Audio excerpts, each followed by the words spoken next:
But today we're focusing on the syllabus. And then we also going to dive into a little bit of the matrix. That's something that everyone's like familiar with and fresh on their minds. So it'll help us understand moving forward deeper into this dialogue, what these symbols are and how they relate to us as they arise. We promise we worked so hard to try to make this, try to make sense to people as well as the average person. Um, we're not trying to come off like super intellectual and whatnot. We're just trying to get to like the bare truths of it. Like this is not a a course to like go deeply, into the advances of each movie. Remember, we're going over 3 movies and we're just really glossing over them because these movies we probably watched a bunch of times, and we'll be reviewing it. And if anything, we can also, if you guys were up to it, I don't know everyone's schedule, but we can have a watch party. We got this account with some sort of platform that allows us to host movies, and then we connected it to our iTunes. So that one has like hundreds of movies in it, and we could just all watch it together online and pause and talk if you wanted to. But again, this is like a beta course. Obviously, we didn't open it up to everybody in the public. So that's still like on the table, whether that should be something that we include, in the course when we open it up to the public. Was it beneficial? Maybe was it a waste of time, or it wasn't practical? So I'm going to share the syllabus through Zoom, if that's okay. So we all look at the same document. Excuse me.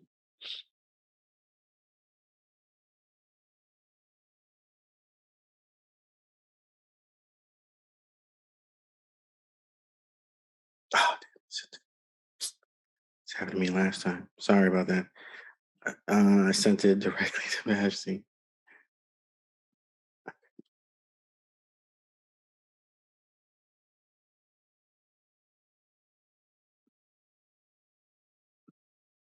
Okay. Does everyone see it now? Cool, cool, cool.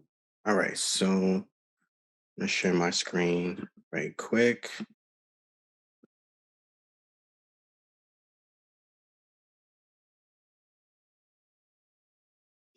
All right.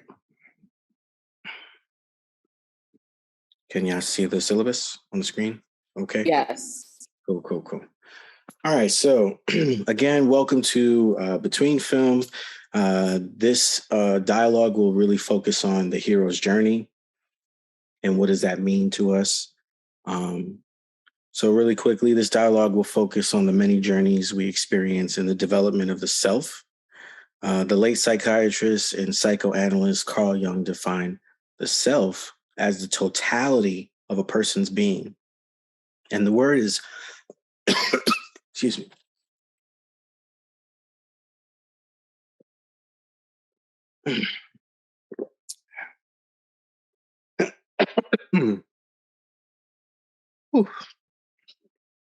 Where was we?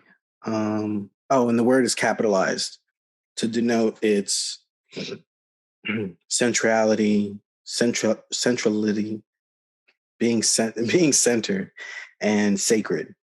Okay, so when we say capital S self, we're referring to the most sacred part of ourselves that then also alludes to the God in us, the aspect of us that comes from God directly.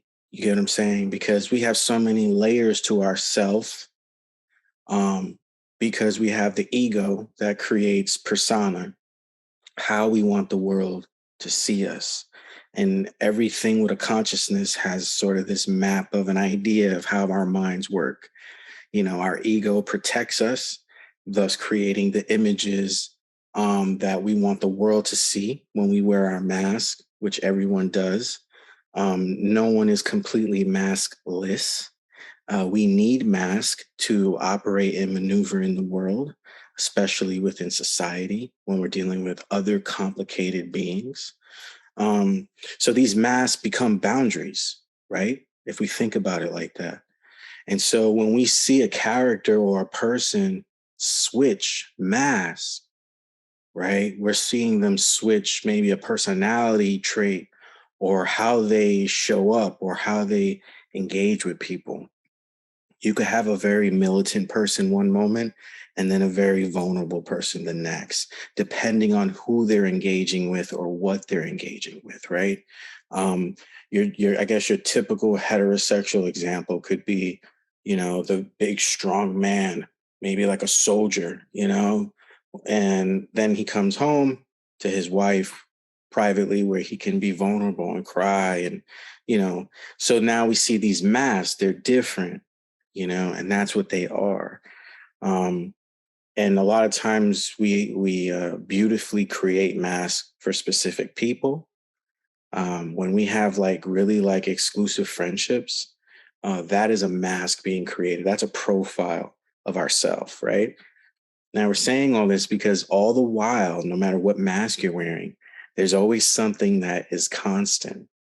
And that constant is the capital S self, the God in us. Okay.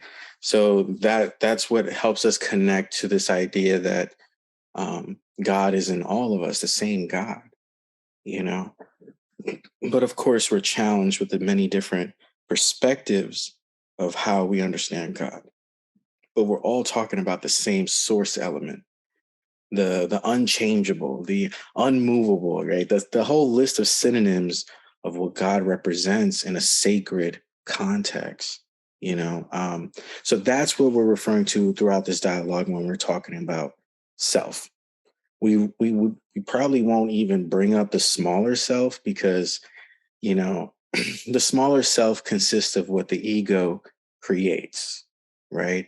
And that's what you want the world to see you as. Like for me, I'll use me as prime example. Uh, my ego creates a shaman in journey, right? And my ego creates that image to represent something, with good intention or bad intention, whatever have you, it really doesn't make a difference. But it's how we want to be understood in the world, And so through that idea of a shaman in journey, that's my physical image then starts adapting to that, right? And we become what we think in that sense, right? So the small case self, it's not that it's not important. It's just that if we're looking to find the best quality in ourselves, we have to focus on the best quality element, which is the higher case self. And so that's what we're going to be looking for in dialogue to discuss. Can we identify that? Can we see that in film? Can we see that at all in the story? Can we see it in our own story? You know, a lot of people can describe God and their experiences, but have they ever experienced that uppercase self? You know, um, and that maybe spiritually refers to the spirit within, the intuition, this natural knowledge of this well of knowledge inside of us that we tap into sometimes, by accident, by situation, or intentional, you know. Um, and so just to continue on, because Jung has a really good definition of this stuff breakdown. And this is psychological, but it's also spiritual. And Jung also makes that connection in his work. He wasn't just pro psychology, but he was actually a rebel trying to merge and talk about the connections between religion and spirituality and psychology within ourselves. So it's more of an ontological venture. Jung believed that the self is the central force guiding our development. He understood this energy expressed in our ability to change form and evolve when maintaining our personal identity and as the blueprint or the potential unfolding and the path to greater unity of the consciousness and the unconsciousness in us. So this ability to evolve, change, transform, that takes place with relationship to the uppercase self, the God within, right? Because very briefly, theologically, would you prefer to understand God as something that's against you, or something that is with you and cheering you on by providing certain resources, opportunities, and all that, right? Like, if theoretically, let's say God is the grand architect, would you like to believe that God designed it so that you would suffer and get nothing and just be horribly fucking miserable? Or do you believe that God actually designed something to have everyone have the opportunity to become better, experience better, grow? You know what I mean? So, like, if you choose the second one, then, it would make more sense in terms of what God really wants for us in terms of growth. So when we hear or feel that intuition, that voice from within, that uppercase self, it's not coming from a egotistical place, meaning it wasn't orchestrated by an element already within us that looks to protect us, meaning it's willing to lie to protect us. And how many people, walk around this world confused and under the illusions of their ego that's only trying to protect them. And sometimes the ego can never tell the difference between what is, a better protection than the other. It's just ultimately protecting you. And it's willing to do anything to protect you.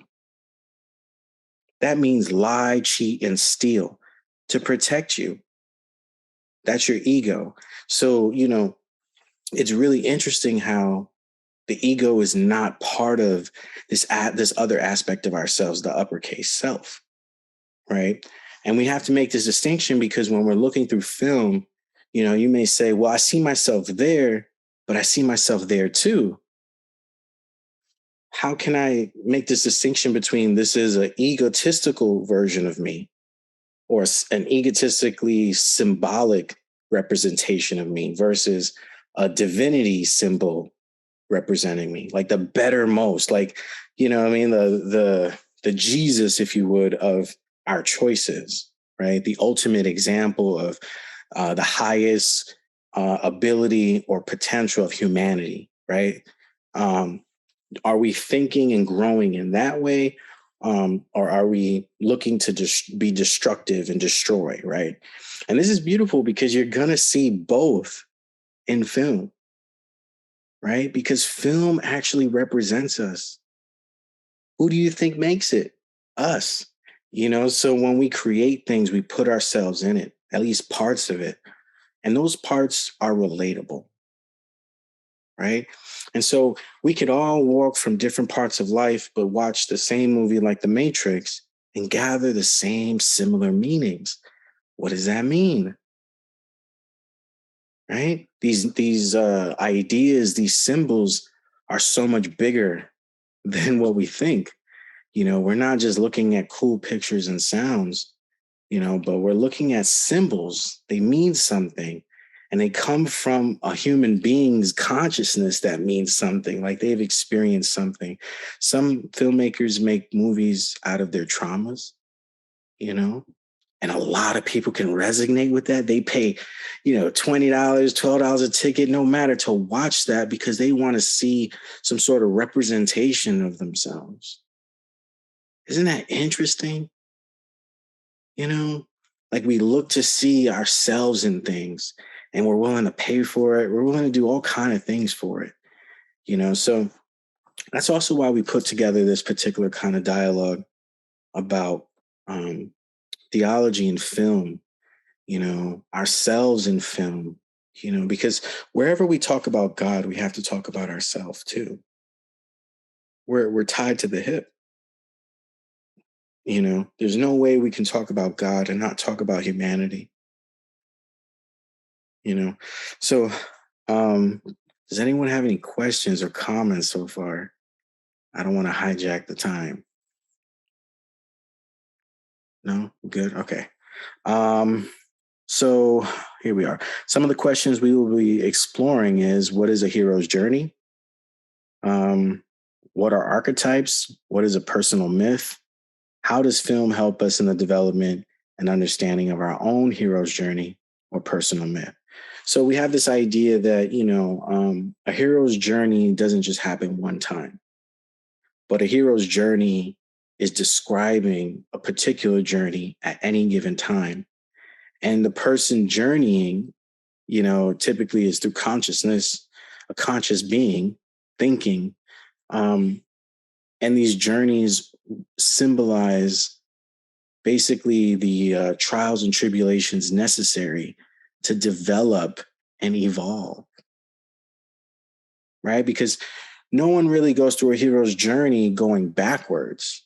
Hero's journeys are meant to be so intimate and so fragile, because at any given time, we can choose not to go forward. It's not really how Disney depicts it. They depict like one kind of percent out of 99. In the world of humans, how many often slay their dragon in their hero's journey, right? A lot of us realistically may come upon and identify that dragon and say, nah, I ain't fucking with that, and then we develop ways to avoid that dragon. Yeah, and it could be for whatever reason, we're not here for the excuses, but we're here to see that, this is a human thing. A hero's journey is happening constantly in our lives, so maybe this dialogue and coursework can really help you see that, like how we're always traveling our own hero's journey, and to be the hero in our journey just simply means that it's so relative to us. To be the hero in your journey means it's about you. So think about everyone's going through their own hero's journey. And sometimes, if you're lucky, you kind of collaborate and team up, you know, and some of us get stuck with idiots, sidekicks, blind people, like you weren't like this. You sent me this. I need a weapon, I need this, So we're always going through our journey, trying to figure out what we need to conquer any kind of symbolic dragon or monstrous thing that's challenging for us and blocking us from getting to that next level, whether that be spiritually, religiously, just consciously, you know. Um, for me, really quick, like we've been through a lot of heroes' journeys and we see it in films and we find ourselves attracted to these particular movies that have for us the best representation of hero's journey. So this course is going to focus on 3 films. We didn't want to like overdo it and make this like daunting, but we actually wanted this to be like a fun experience, honestly. So the 3 movies we're really focusing on is The Matrix and Up and Lion King. Yeah, those are the 3. So week 1 we're going to dive right into what is a hero's journey and try to really set up the blueprint, the foundation of this dialogue in the limited time that we have. And then week 2, we're going to be focused more on how do we see ourselves in these heroes' journeys. So that's what the dialogue is really going to be focused on next Saturday, about how do we see ourselves in these heroes' journeys. And then by week 3, we're hoping that we just wrap up with understanding how we see other people in their hero's journey. And that's powerful because that becomes like a next level of consciousness, right? To become aware of other people and what they're going through. This is sort of like a next level of empathy, right? When we can identify it in ourselves, we can definitely identify it in others. So that is also the intent behind the curtains of this dialogue. And then of course, this is going to be fun But the final project on the third Saturday, we're hoping that everyone, including me, I'm going to participate. This is going to be fucking fun. That we have some sort of either poetic or dramatic expression, um, or an autobiography expression that it relates to your life intimately, or any other kind of artistic expression.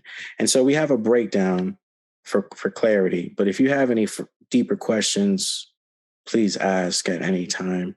But this is just meant to be like a kind of like impromptu kind of thing, like from this dialogue, like how can we express our own hero's journey or our understanding of it? You know what I mean? You could probably find like a movie scene and then just talk about it. You could write a poem. You can act out a scene.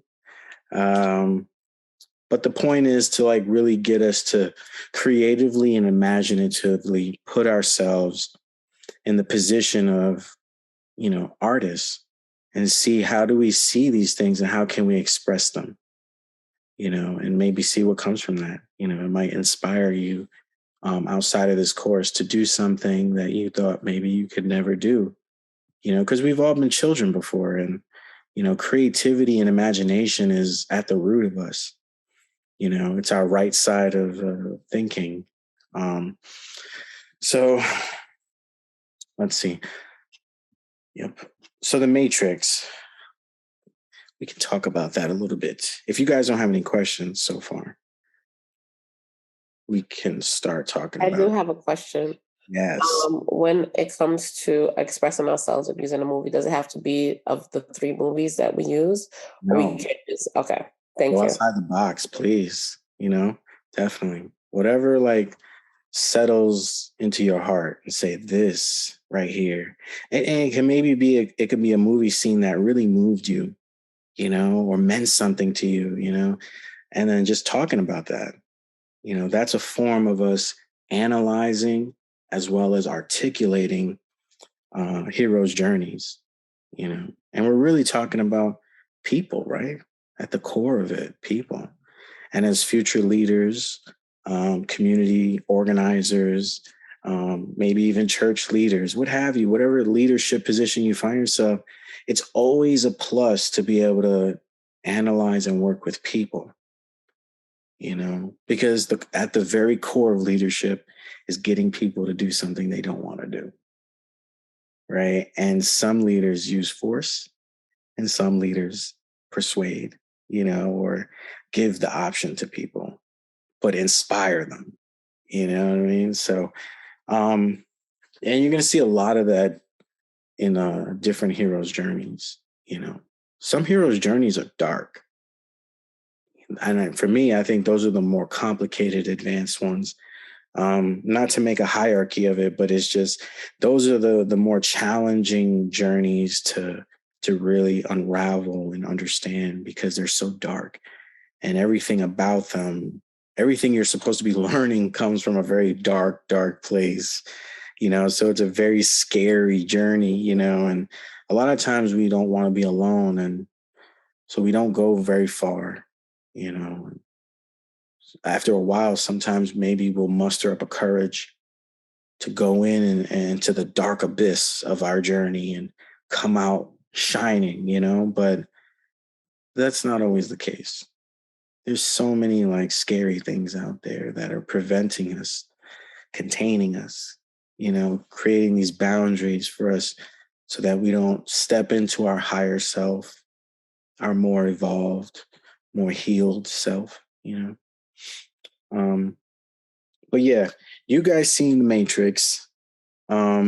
So before we get into this, what do you think about The Matrix, the movie? I want to hear thoughts, ideas. What was maybe a line or a scene that you thought was like the best? Like it moved you. You loved it. Like, come on.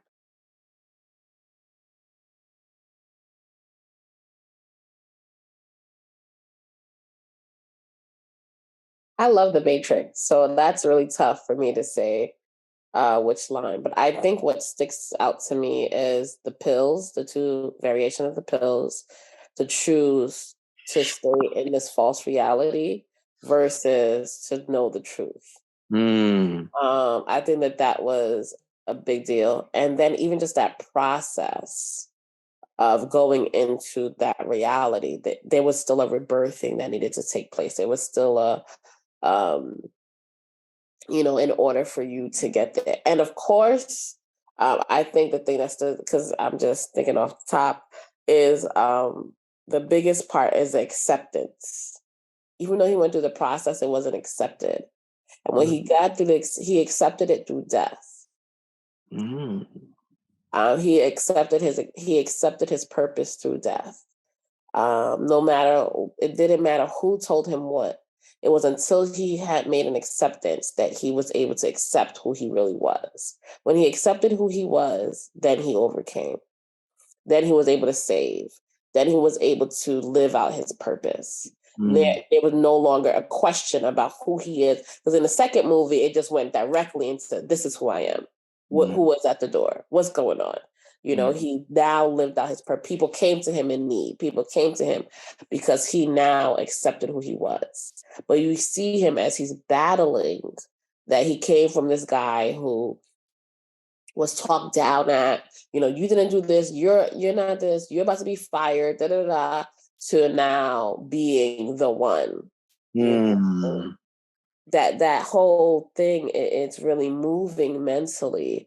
And it shows us how much we are in our own divine purpose, are that one wherever we need to be, the people who we interact, our purpose, who we, and I feel like, and it's choosing to live in this false reality or living in the real reality. Are you choosing your own destiny, and are you accepting it? That you will have the ability to affect and change lives across boundaries within your own within your own community, your own like, are you accepting who you're meant to be? Powerful. Yeah,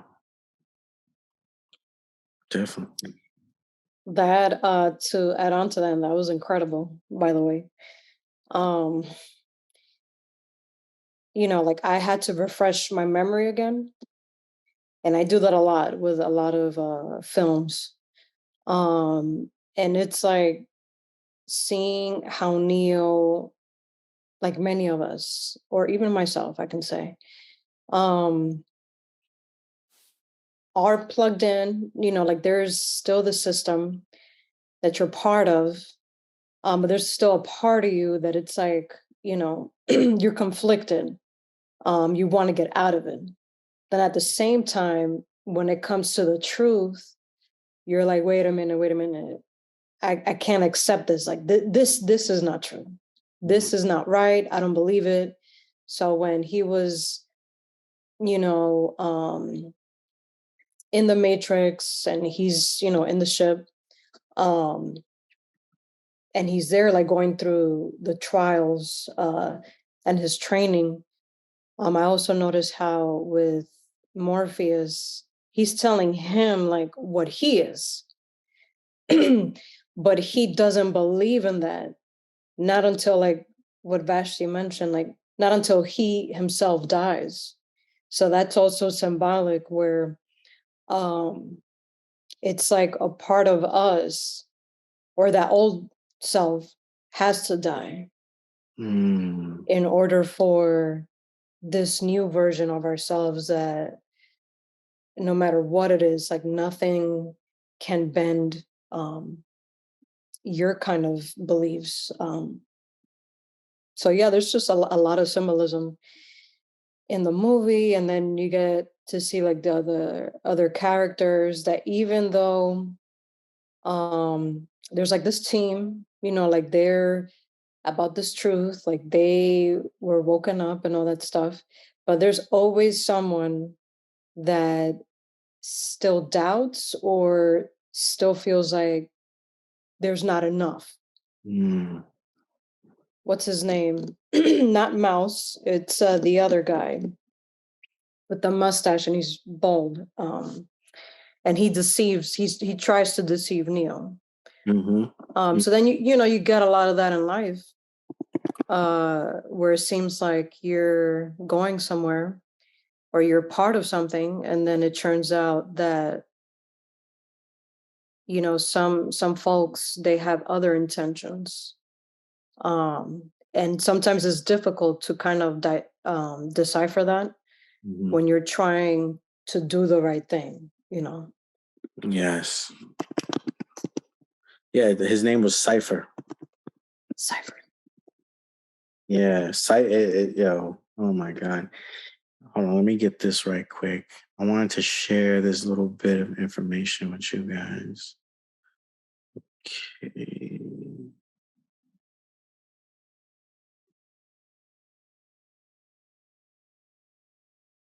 Okay, so Sophia Stewart was the one who wrote the original science fiction book scripted The Third Eye Matrix. Okay, it's a book. And they took that manuscript and made the movie The Matrix. Um, and we bring that up because it's important that you understand that Sophia, when she wrote this book, science fiction book, she was inspired by the parables of Jesus. And so there's a lot of Christian symbolism heavy in this movie, right? I love how you guys brought up, without even me saying anything, these key terms, fulcrum words. We use that in seminary um, to highlight words that are centering, like resurrection. Um, and it's interesting how there's this necessity to be resurrected, right? And this is heavy into the Gospels, and how Jesus, or Yeshua, is always portrayed as the one that sacrifices not just the most, but consistently. Like when no one else can sacrifice, he still sacrifices. And so you see this trait deeply in the character of Neo.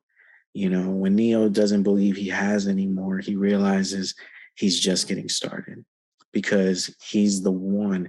And being the one, like you said beautifully, Vashti, everyone is the one. But to be the one, you also mentioned you have to have like a sense of knowing yourself. There comes then what Yesenia brought up, this idea, this power behind belief, right? And Neo was challenged with believing in himself. And it wasn't until he started believing in himself. You know, you see in the movie when the Oracle says, "So, what do you think?" And he goes, "I'm not the one." It's very powerful in that scene because the Oracle represents something divine, but more than just divine, you know, the femininity of God, you know. So let's call the Oracle Sophia, you know, this feminine version of God, right? And so that comes with also the synonymous symbolism of wisdom, right? It's powerful how wisdom does not violently force us, but offers us the ability to choose when we're ready. And so the oracle comes across with this feminine energy. And she says to Neo first, "What do you think?" Everyone else, like Morpheus, was like, well, everyone else was relying on the fact or the idea that he is the one. Morpheus plays a very specific role. He's the person that's supposed to find the one and help the one remember or believe in themselves. You know, so Morpheus is kind of that teacher, right? And this movie only demonstrates one student he focused on, right? And he was so Morpheus is like the religious believer, if you would, right? Like he gives himself to this idea that cannot be fucking measured or proven. You know, everyone in Zion, the human underground population, is trying to live very practically, right? Because they're living in a very dangerous, scary situation. So they can't rely on just faith and myths and prophecies, right? But Morpheus is so deep in this, like he puts his life on the line every single time, you know? Like it kind of just moves you to say, damn, sometimes do you do enough? Like, do I do enough? You know, because Morpheus was doing a lot. Like He said, no doubt, no hesitation. When they're in the walls and he jumps out. He was like, yo, Neo was so much more important, and that right there was moving to me, this sense of compassion and understanding of a higher cause, like to be so sacrificial, but then you see that later in the movie or throughout the movie, Neo starts to believe, right?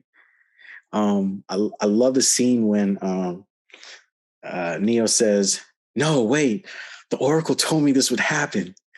And they're like, what are you talking about, Neo? And he's like, Morpheus would put his life on the line for me, but because he believes in something. And then in that moment, he comes to like some sort of process of thinking, saying, I'm not the one. But all I know is that he gave his life for me because he believes I'm the one. So I have to go back for him. You know what I mean? And so like finally, you go through the rescuing, and you could kind of see like it was out of love, right? That he just immediately, it was just a natural reaction. He grabbed the bungee cord, right? There was no communication whatsoever between him and Trinity. He just knew to grab and secure that bungee cord. Before the helicopter could hit the building, she grabbed the bungee cord. He ends up saving her. Like that whole scene right there was an act of faith. But that was an act of faith out of an atheist, so to speak, someone that doesn't even fucking believe that, he's possible, and yet before his eyes, he's being proven. And then the following scene, masterful, Trinity gets out and is the last one, and Mr. Smith, he fucking shoots the phone, and they're all like, oh my God, it's an agent, and they're like, run, like, why is he not running? And Morpheus is there, and he's just calm, cool, and collective, and says, he's beginning to believe. And then the music hits, and it's like, yo, Neo is just like all the things he's learned and accumulated was just used in that moment. Like, and he was fighting back, man, after whipping the agent's ass. Obviously he realized the agent is pretty much indestructible.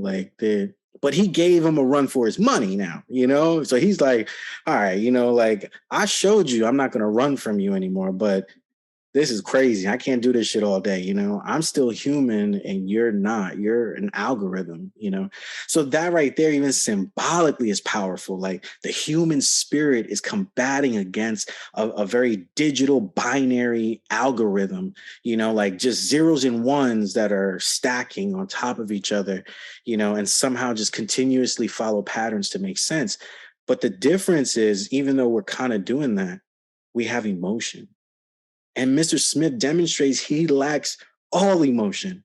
He has no fucking like remorse or nothing towards humanity, So he's kind of like this representation of colonization, right? Like they don't give a fuck, like you are a product, you are a slave, you are an object, and you see them just picking humans like cotton in fields, and it's like, there's nothing wrong with this, So yeah, the movie definitely is deeply rooted in these Christian myths, or these series of Christian myths.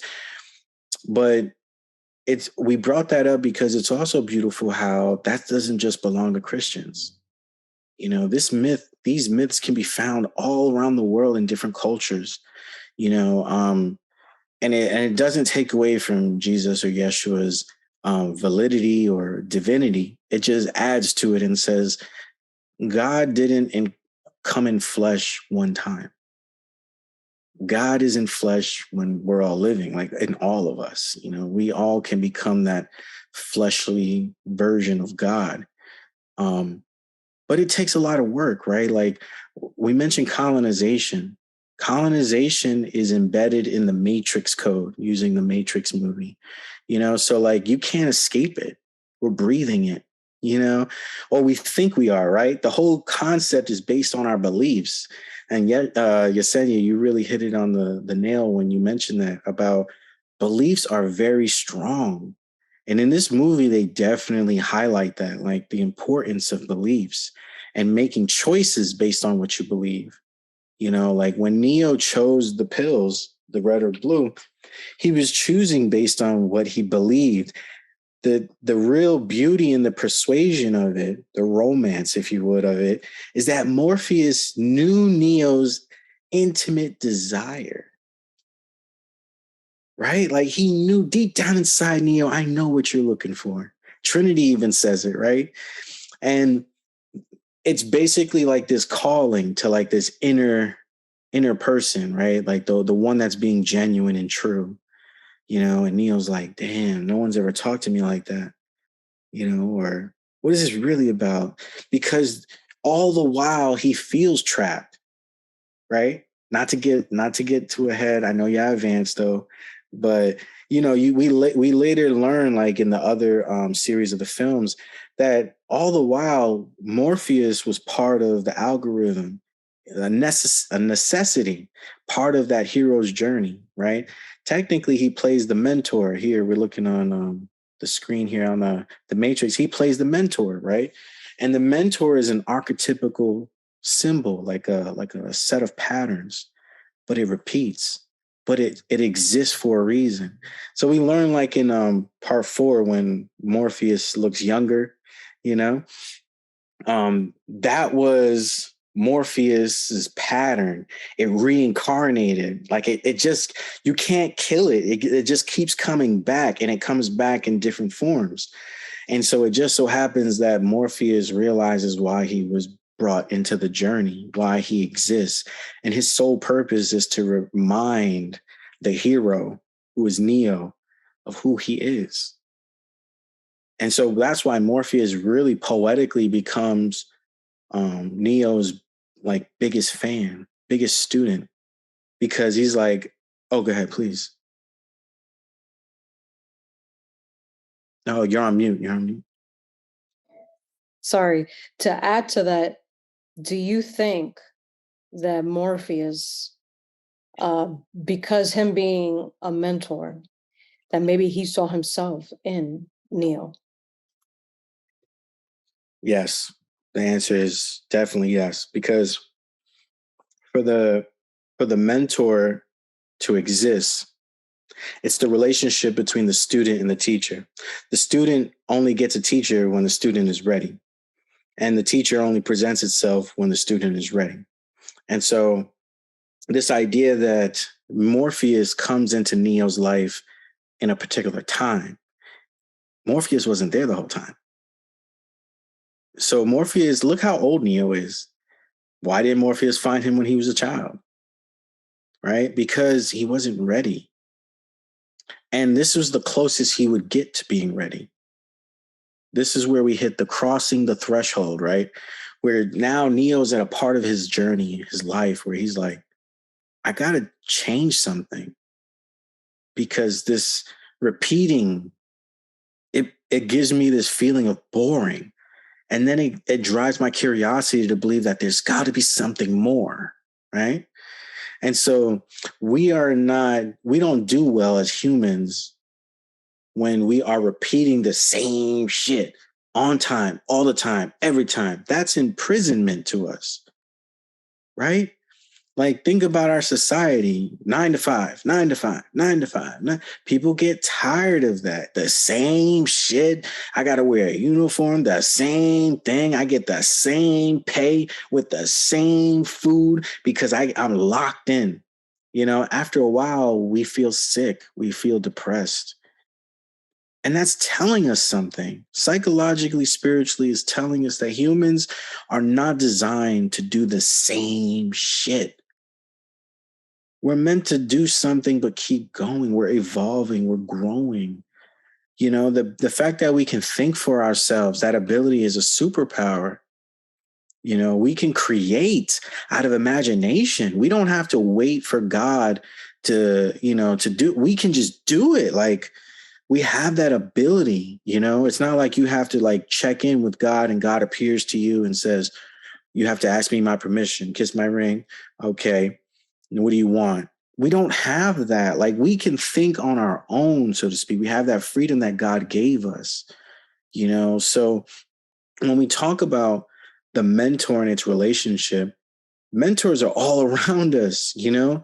Like, they're always like usually people that are a little wiser, you know, and they're there for a reason to help give you the resources to go slay your dragon, you know? The wise person or the mentor doesn't show up always with swords and weapons. Sometimes they show up, you know, in a kind of vulnerable state, you know, like, maybe I'm here to listen and give you the hard truth, you know, or maybe I'm here to kind of set you on a sub quest. Maybe you need to do a little few sub quests before you do the main quest, you know, like, you got to build up. That's what the teacher's there for, you know, the kind of the guru, the mentor is kind of there to help guide you with no fucking personal gain whatsoever.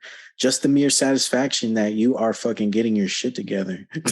like like that's it, right? Like, you don't, when you have like these mentor gurus that are like, pay me now, and you know, and all, and it gets confusing, right? We start not seeing the hero's journey and the mythological um reoccurrence since antiquity, you know, like, this shit just keeps repeating. They say history repeats itself. It's so true. So true. Because it's just patterns. And we see these visual patterns in movies and films, you know. Um, but yeah, we highlighted here the different parts of the hero's journey in blue for this particular movie. Um, and this is the journey of Neo going from ordinary world to returning, but returning in like an evolved state, renewed, right? The resurrection took place.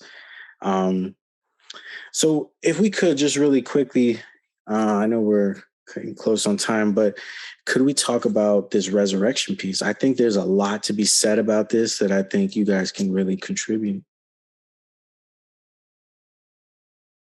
Or maybe a guiding question. Sorry.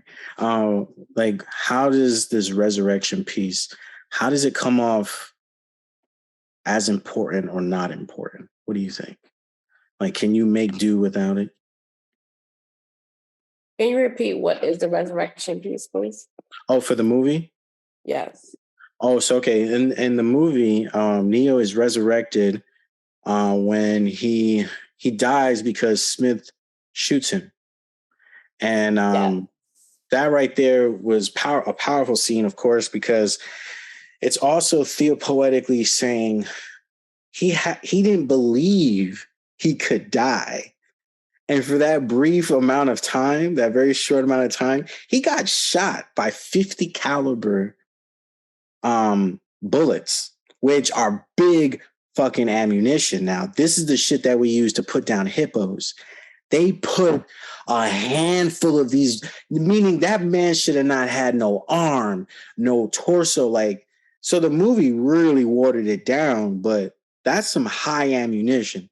Impact, he died physically, but somehow mentally, it goes back to the scene when he says, the body cannot live without the mind. But the power of belief, he said, nah, this could not be it. I can't believe I'm dead. Hanging on in that instance, you know, and then you got Trinity on the other end, his physical whispering in his ear with that, also that aura of connection and love. Like, I'm here for you, Neo. Like, what that does in that moment is a miracle, right? And we witness that miracle that he conquers death like Jesus in the myth, in the Gospels. He conquers death. Death cannot contain him, you know. So like, him coming back and the agents looking at him like, what the, that says a lot too, because the Matrix, that then represents that the Matrix did not have a design or a code that reflected the ability to defy death. So he created in that moment a glitch, a tear in the Matrix. That's why when he meets with the architect in the next one, the architect is highly pissed, because the architect is so egotistical that he's like, I didn't design that shit. Where the fuck did you get that? And Neo basically is like, I didn't attempt to do anything that you are saying I'm doing. I just lived. And just by living, like he did something that the architect, this smart engineer of the Matrix, could not compute or understand. By that alone makes Neo not only the most dangerous thing in the Matrix, but it makes him super powerful in the sense of he represents the highest potential of humanity. Like, even though you grow in us in fields, we have the capability of breaking free. Like that's where they're scared. Like even in real life here, like for us, it's all temporary. The slavery, the racism, it's all temporary. It's all based on, agreements, but that can change, and that's the beauty of humans, not to raise them up above any other creation, but to highlight on how we have that ability to become more, do more, and even become the unimaginable. Meaning people can't even fucking envision what you could become. Like, so that's the power behind Neo being resurrected was so deep because it inspired so many, right? We see in the other films, everyone's talking about Neo. Neo died and came back. He stops bullets with his mind, man. Like myths were being created, based on that. People never met this man. And yet, when they saw him, he was just like, oh my gosh, like this is him, like he did that. He stood up against the boogeyman, so to speak, to a child, like he's a superhero. But all the while, he never fucking made it about him. And that's where it gets spiritual, right? Like he was doing it for a larger, bigger cause. You could even argue he was being called by God, something that we all can't really just articulate to one another so easily, because sometimes God has us doing some weird shit. And by saying weird shit, I mean, it's just out of the ordinary. No one's ever going to imagine that as being an opportunity or a way to do it, So didn't mean to use it in a very derogatory term, but more of an uplifting, like, liberating term. Like being weird is good. It's great. Like Neo was weird, in the movie. He was, in his room, solitude, like, you're not partying, man. You're young, like you ain't got nothing to really worry about. Yet he was so fucking depressed. He's just like, I'm not happy with my existence. I feel like I could be doing more, And then when he starts believing in himself, he's like, man, I can do anything. Like, shit, the sky's the limit. And we see the incredible things that he continues to do throughout the series of films, leading even up to the last one. I really wanted to add that one, but I didn't know how people either saw it or didn't see it. But it's a really good wrap up, I think, of the whole entire series, especially with that ending of the femininity. They never really took that out. And by the way, that wasn't part of the manuscript. You're talking So about the third movie. The fourth one. The fourth one. Yeah, the Resurrection. Oh, the Resurrection. It's out on like HBO Max right now. Yeah. It's new. I've seen it, but I wasn't a fan of it, so I didn't watch it multiple times as I did 1, 2, and 3. Yeah, so yeah. I was like, wait, what? Okay. Oh, for real? You didn't like it? I wasn't a fan of it. I thought that it kind of depleted the third movie. Really? Interesting. Okay. No, that's I have to watch it again, so please forgive me. No, it's all good. Sometimes, like when I saw it the first time, I was very questionable too. Like I was like, where are they going with this? Because there was a gap in between the third and that one. So yeah, you're right. You have a natural response to what most of us were feeling. Like, what the fuck happened? But by the time you get to the end of the fourth one, it's like, oh shit, okay. Like you kind of can imagine, like, instead of Jesus being the fucking center of the ending of his story, it was Mary. And then it was more focused on Mary's relationship of being in love with Jesus that really gave Jesus his power and all that. So like it's that like tapping into the femininity and highlighting and uplifting it, how that's the bond they had was so fucking strong that the closer they got to each other, the more cosmically powerful it was. Like they were like two suns that just orbited around each other. And all the while, colonization, if you would, the system was trying to separate them. And the more they felt or believed they were separated, the weaker their powers or ability to be naturally themselves. So yeah, and you kind of get distracted with Smith. He comes back, he has a different face, yes. But he comes back with this consciousness though. He's aware. He's like, you fucking set me free, Neo. He's like, all right, well, go fucking take a hike. Why are you bothering me? And he's like, well, you set me free, but the only problem is, I don't know. I kind of want to kill you. Like now that he has that freedom to do whatever he wants, he plays this anarchist, like, I'm God. I could do whatever the fuck I want. I really don't like you. I'm going to kill you first. Like it's kind of like this vendetta kind of thing. But then you see Smith does something that no one would have expected out of like a mutual understanding, and this is symbolic to like this yin and yang. Smith becomes Neo's yin and yang, but we also think that Trinity is Neo's yin and yang. So we're playing with these different fluid archetypes where Smith actually only exists because of Neo, and Neo only exists because of Trinity. So it's that complicated trio. And I guess a lot of people got lost in that. Like, I think that was more of like a psychological, because they don't refer to the architect. They say the analyst. So he's portraying like this super like psychologist, study of the human mind, specialist master. I know how humans think, and that's another play on like, you don't know how humans think because humans don't have boundaries in thinking. Like it's ridiculous, but he was really trying to like, I've studied their patterns. I know what they want and what they don't want, and that was symbolic to like this colonizing capitalistic system. Like, the customer is always right, so to speak. Like, give them what they want, like they want nudity and porn, give it to them, like they want violence, give it to them. They want, cheap this and that, fast food, that like, so yeah, he was definitely representing that. And then it kicked him in the face because he's like, how fuck, after all that shit I put in your way, you still found each other, and then that's just a play on to like, our connections are more divine than we think. It's not like, hey, I like you.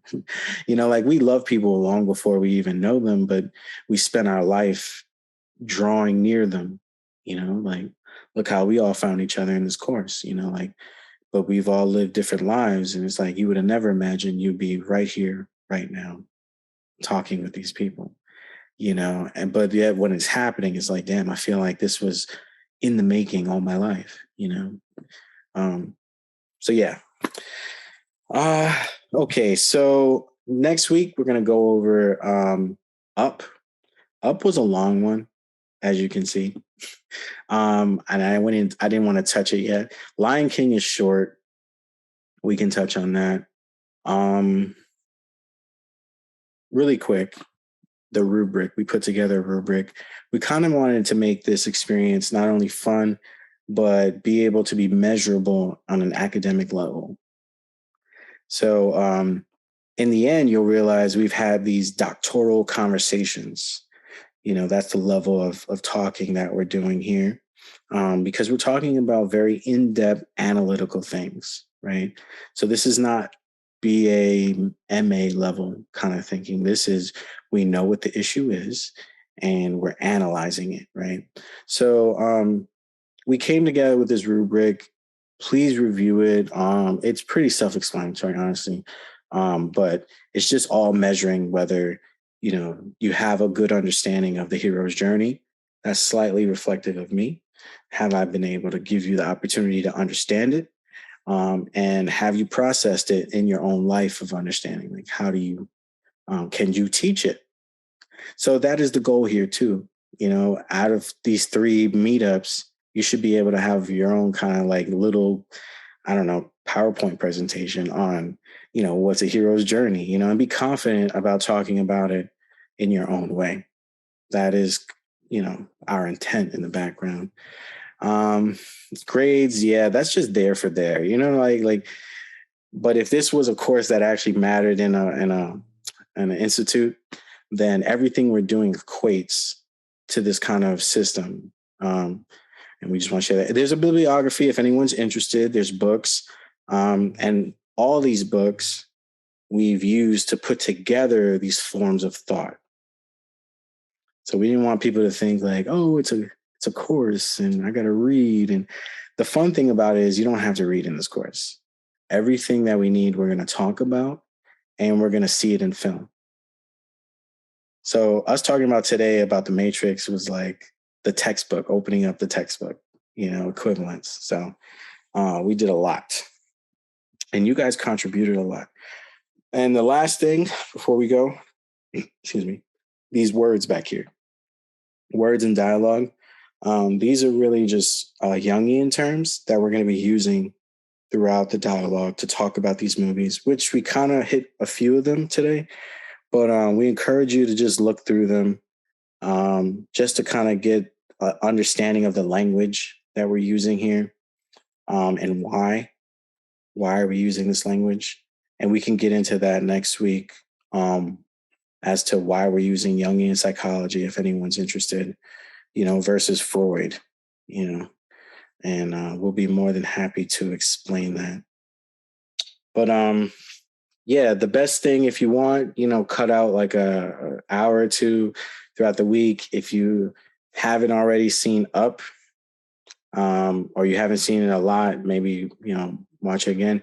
If you end up having to rent it, don't do that. Like, I'll just give you my username and password and you can watch it. I do that with some of my friends. They just log in and watch it. Like an entire library. We're very serious about books and movies. So, yeah. Or if you also are interested, we can do the kind of watch party thing where we can all watch the movies. We don't have to though, but it's there. If you're interested, email me, text me, whatever. Let me know. We'll gladly put it together. It'll be dope. I know in the syllabus it says that Shaman's Notes. We really didn't put that together because we figured that we would do that after this experience. Everything that you contributed and we contributed, that we put that together and offer that to the public. So I don't want you to feel like neglected or anything, like he's half-assing it. It's like, no, like it didn't make sense to just throw that at you like that. Like, this is also not a hierarchy in terms of teacher, student. Like, we're all on the same plane here because we all can see these things and talk about them. So don't feel like, you're inferior or you don't know.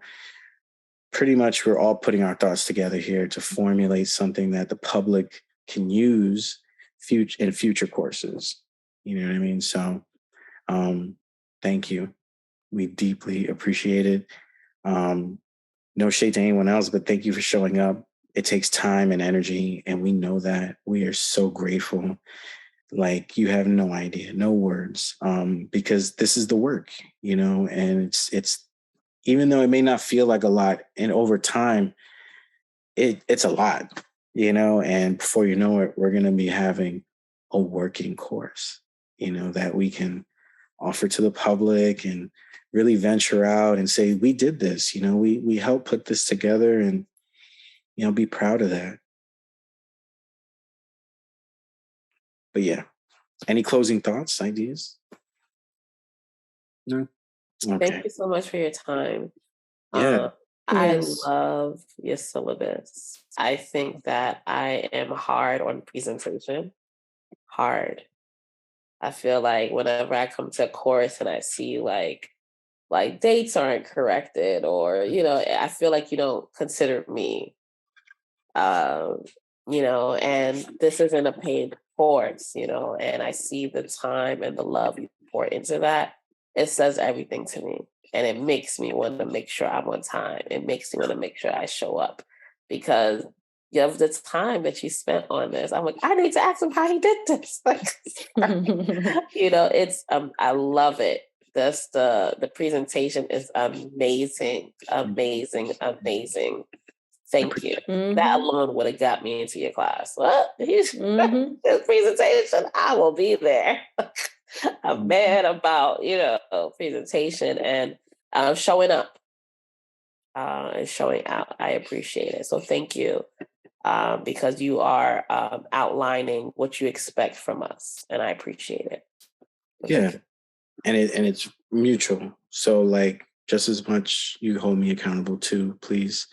But yeah, we try to make this like a different experience. If you can already kind of get that, but we've been experiencing other syllabuses that are so boring and dry and blah blah blah blah blah, like legal talk, and over the years I was just like, man, if I ever fucking do my own, I want that shit to be different. I want it to be, and so like when we were going through it, the funny enough, the hardest thing about the syllabus was the actual like designing of intent. Like, what do the goals from the students? I had to put myself in a very different position of thinking, like kind of have to see the end and then kind of backtrack and then kind of feed the students or participants like crumbs to follow along, and that was challenging for me if we are being honest, because as an INFJ,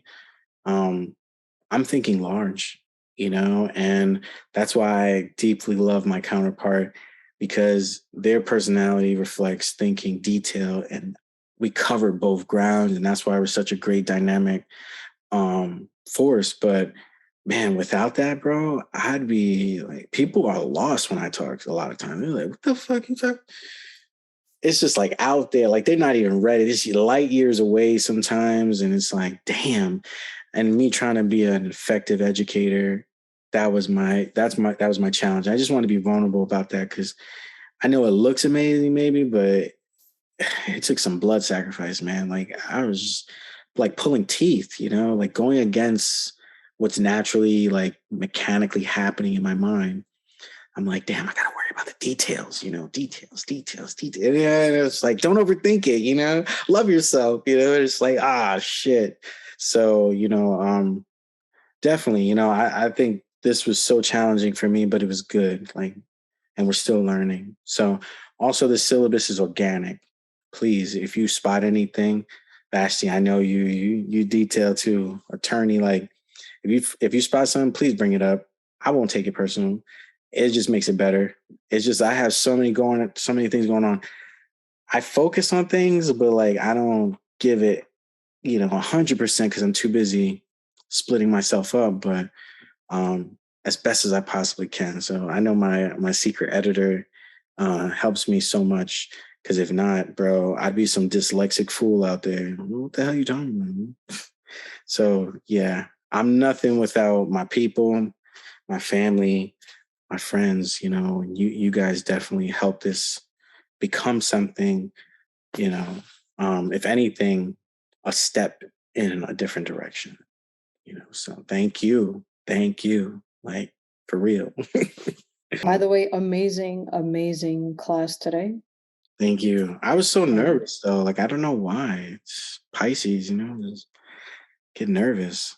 And that's okay. That's, you being human. And Yeah.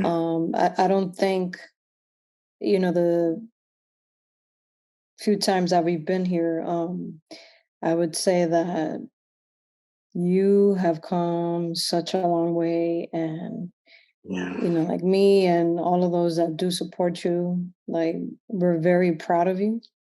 And even though you don't have the title, being a teacher and all that, you are already that. Like, so Thank you, man. I appreciate also like how Vashti was saying, like the syllabus definitely, and it's not like black and white. It's like, very interactive, very nice. It just makes you you feel like you're part of it in a sense, like, oh, you're speaking my language in a sense. And yeah, and I agree. I've seen a lot of syllabus. But yeah, I won't talk anymore about that. But yeah, Amazing. Thank you. Greatly appreciate this. This is like feedback later that we can add to our dissertation. Definitely, instead of boring you with a questionnaire, we just thought, maybe just talk a little bit after class. That would suffice. But this was gold. Thank you so much. Really appreciate it. No words, no words. Love you all and see you soon.